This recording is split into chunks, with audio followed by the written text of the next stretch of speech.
So one of the books that I'm rereading is Ed Milet, The Power of One More.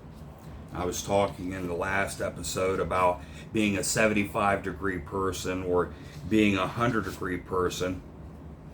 And if you ever want to become a 100-degree person, you're going to have to get rid of the 50-degree people in your life. It's unfortunate. It's not that it's not that they don't have the same abilities as you. It's that you're ready to rise above your universe, okay? Because just like Wes Watson says, the world is not as it is, the world is as you are. When it's your time to grow, it's your time to grow. If it's not their time to grow, it's not their time to grow. You can talk to them. You can try to plant seeds. You can do all you want to. But if they're not ready to grow with you, they're not ready to grow with you. It's your time to grow. And you're going to have to leave those 50-degree people behind because you will absorb the mindset of the people around you. And if you're hanging out with 100-degree people, when you're hanging out with 50-degree people, you're going to be conflicted in your soul. Okay? That's not the words from the book, that's mine, because I've experienced that personally. Okay, now there's two ways that you can be taught by these 100-degree people, directly or indirectly. Directly would be like a coach or a mentor directly teaching you. Indirectly would be like hanging out with them and absorbing their mindset indirectly. But if you're hanging out with 100-degree people and you're hanging out with 50-degree people, you're going to be constant battling yourself because you're going to hear this stupidity from these 50-degree people and you're going to want to change them. You're going to want to block all that shit out of your mind, but you're going to be absorbing it at the same time. I cannot hang out with ignorant people. I can't do it. If somebody is not ready to change, okay? Now, as a coach, I can hang out with 50-degree people and not absorb their mind because I have the fortitude, the character, the longevity to be able to withstand their stupidity and still come out on the other side unaffected by them. I might be a little irritated, but I'm not going to get dumber, okay? But if you're not on that level, and you're not, I've been doing this for 10 years, if you're not on that level, you're going to start to absorb that. It's going to be painful. And you're not going to know why. You're not going to know why you're dissatisfied, unhappy, and irritable in your everyday life. And it's because you're hanging out with 50-degree people when you know the universe is leading you in a 100-degree direction. You have to get around those 100-degree people and get them to teach you, whether directly or indirectly. Learn all they have to offer. I suggest directly hiring a coach. I have a coach. I have mentors. I don't care how far along I get. I'm going to have coaches. I'm going to have mentors. I'm going to have people that I follow on Instagram, YouTube. I'm going to have people that I listen to.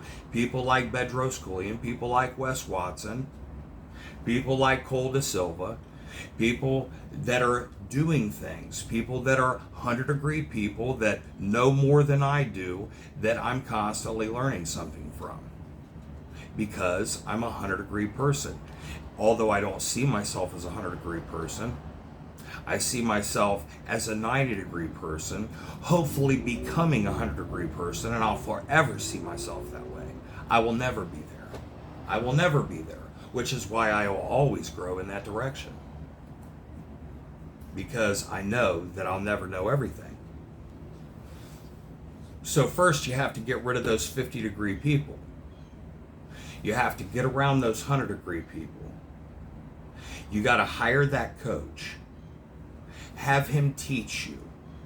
Build your body, build your mind, build your soul, your spirit, your character, your strength, your discipline. You know what the difference between wisdom and knowledge is? Knowledge is knowing something. Wisdom is knowing how to use that knowledge. It's not enough to listen to somebody tell you what they know. You have to apply it in your life. You have to learn how to apply it in your life. You have to get them to teach you how to apply it in your life. You have to use your own brain and figure out how to apply it in your life. And that is where you gain the wisdom. You hear the words. You repeat the words. You parrot the words. You learn the lingo. And then you learn how to apply it in your life. I definitely suggest learning directly. Sorry about that. My light went dim. I definitely suggest learning directly, hiring a coach. If you learn indirectly, it's going to take you a very long time. I don't suggest that. If you spent thousands of dollars on drugs, partying, and women, and everything else in your life, you could damn sure spend thousands of dollars on carrying universal wisdom into the future that's going to make you millions of dollars. Absolutely. That's a no-brainer. Then you got to know the difference between confidence and identity. Identity is different than self-confidence. Identity is what you believe you're worth. Your internal thermostat. Self-confidence is the mean to deliver on that. You have to learn how to make promises and then keep those promises, or you'll never be able to do business. That is part of success. That is part of business. You're going to have to make promises to people, and you're going to have to know how to keep those promises, whether you feel like it or not. I don't feel like making this video today, but here I am, because I have a responsibility to the people around me. I have a responsibility to you. I have a responsibility because I've been entrusted with universal wisdom, and it is my job because I owe to share it with you, to see you become better. It doesn't matter how I fucking feel. Whether I feel good or not is irrelevant. I do what I have to do because that's what I'm supposed to do, because that's the path. That's the path the universe laid for me. So this is the path I'm on. I did not choose this life. This life chose me. I didn't even choose to move here to Fort Myers, Florida, but here I am. And now it looks like maybe Miami's in the future. Self-confident people share one habit in common, and that is the ability to keep the promises they make to themselves. Ralph Waldo Emerson put it this way: what lies behind you and what lies in front of you pales in comparison to what lies inside you. Well, there's a reason it says in the Bible, and this ain't no Bible class, but there's a reason it says in the Bible, whatever you do in the dark will be brought into the light. You know, if you read all throughout the Bible, you'll see it talk about the laws of the universe.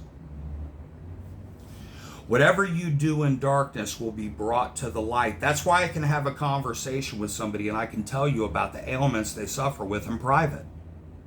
I can tell by their confidence level. I can tell by the things they say, where their mind's at, the things they talk about. I can tell you the things they suffer with when they're alone. I don't have to be with them day to day in order to see their problems. I know what they are because I've already been there and done that. What lies inside you will come out. It'll show in your financial life. It'll show in your relationships. It'll show in the way that you treat yourself and the way that you treat other people. Now, don't get me wrong. I don't let people treat me like shit. But my path is my path. And I listen to wisdom. And that doesn't mean that you have to be nice to everybody. That's not what that's saying either. Because there's nothing wrong with being violent when you have to be. That's not what I'm saying. But how you treat other people will be a reflection of you. Your internal state will be projected onto other people unless you're a stoic man. Unless you are where you're supposed to be. No matter how I feel on the inside, I project what I want to outwardly. Now, not all the time. There are times when I fuck up. But I know how to recognize it. and I know how to fix it. I know how to change it. I can change my physical state whenever I want to. I can start dropping a pound a day right now. I control every muscle in my body. I control my diet. I control where I go mentally and physically and spiritually. I have control in every area of my life. I have control in every area of my life to a certain degree. I get better every day. Like I said, I'm a 90-degree person. I'm working toward 100 degrees. But when a man can control his body, his diet, the way he gains or loses muscle, the way he gains or loses fat, when a man can control what he puts out into the world, regardless of what's going on the inside, that is when a man is stoic and strong. That is the goal. To become strong. That is what a man is. That is the gift that we're given from God of the universe as God ourselves. I'm half my father, half my mother. I say it all the time. I am a God. I'm half God. I'm half Mother Earth. Are you not half your mother and half your father? I'm a God.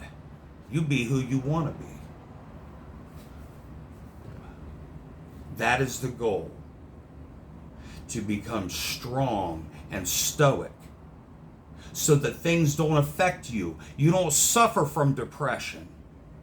You don't suffer from anger. You don't suffer from fear or worry. Yes, we experience fear.